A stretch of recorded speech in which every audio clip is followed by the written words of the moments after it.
Hi sir, today's topic is related to the stress faced by students during exams actually. And what are the reasons do you think that children are taking extreme decisions or steps if they're getting failed in exams? One, you're asking multiple questions. Oh, okay. One, you're talking about why do children take extreme step because of failure, and you yourself are talking about stress. Okay. If children don't know how to handle stress, they give in. The stress takes the better of them, and that's our biggest problem with children today. Intolerance levels are also very high. Fear of failure, this anxiety in terms of what the result is going to be. Okay. And if I fail, what will happen? What will my parents say? What will my family say? What will my friends think? So the expectations of other people versus my performance is where the matching is. And that if you're not able to match up to, children don't know how to face it. Okay.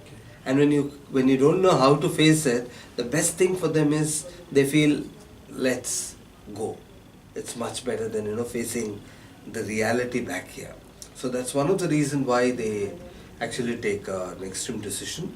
And there could also be another reason why they take an extreme decision like this is basically because you don't know whom to talk to. Okay. The persons with whom you confide seem to be getting smaller. Okay. So you don't know whom to confide. You want to go and tell somebody, I think I didn't do well. I may not crack the exam. Okay. And then the student is very scared. If I tell it to my father, how will my father react? If I tell my mother, how will she react? Okay. Will they understand what I am going through? So the child refrains from telling them because of fear of their reaction. Okay. So it's all bottled up inside. Okay. And in the absence of any vent Okay. for any of their emotions, they give in to extreme dejection and fear of failure. And second point is actually our parents pressurizing the students to take the exam seriously. Yes. I think it's a very apt question. Are parents pressurizing children? Yes.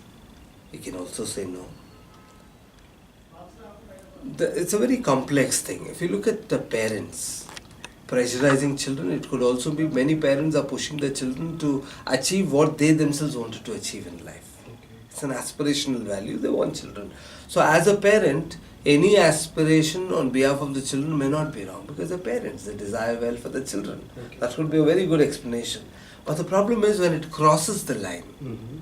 where you actually, your aspiration, you start converting it into a pressure. Okay.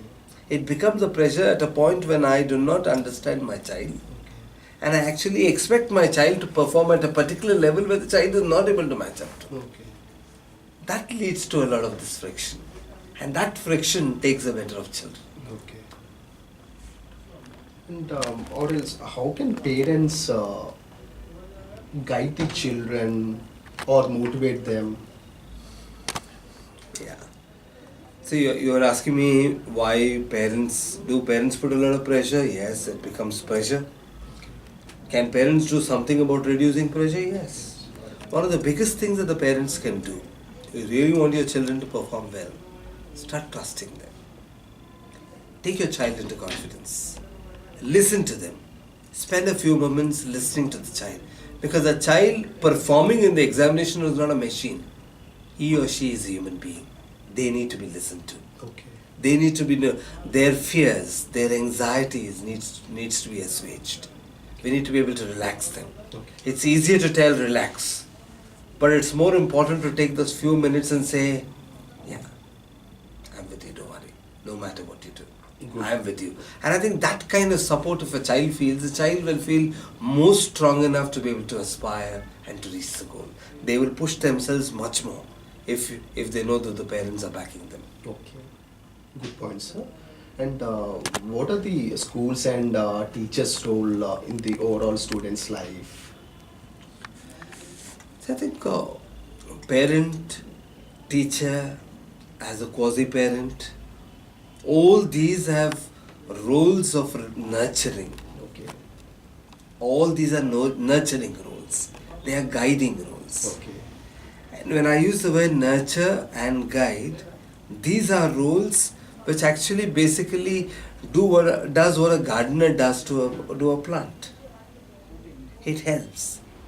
The gardener is not responsible for the plant to grow, but the gardener ensures that the plant gets its share of sunlight, right manure, it gets the right nutrients and the water. And that is what the parents and the teachers are supposed to do.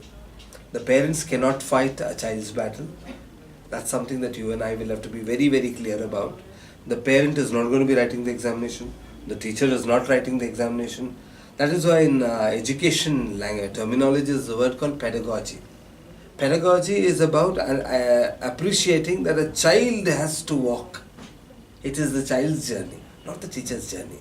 The teacher just walks with the child in her journey, in the child's journey. The parent does the same. You walk with the child.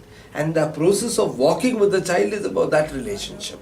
And unfortunately, the relationships between teachers and children, between parents and children are becoming weaker. Pressure snaps. And the child feels there's nobody to talk to. Sure, sir. So much valuable points actually. Thank you. Thank you.